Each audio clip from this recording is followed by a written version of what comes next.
Attorney, legal ba sa isang collection agency na tawagan ako gabi-gabi at sabihin na ipapakulong ako pag hindi ako nakapagbayad? Hi TikTok, this is Attorney Gonzalo for Special Company Law Firm. Pag-usapan na ito. Ganito yan, hindi legal yan.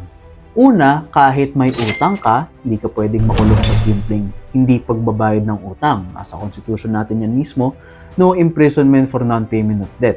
So, yung pananakot nila na ikukulong ka, scare tactic lang yan at higit sa lahat, illegal.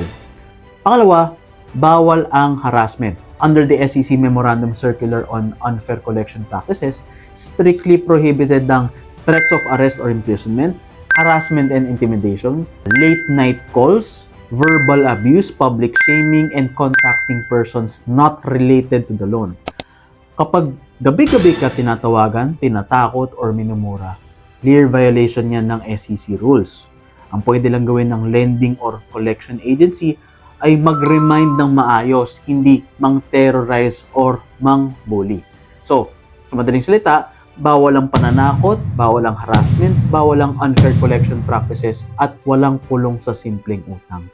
Kung inaabuso ka, pwede kang mag-report sa SEC for unfair collection practices, sa National Privacy Commission kung ginagamit ng personal info mo o pangharas, or sa police kung may threats or intimidation.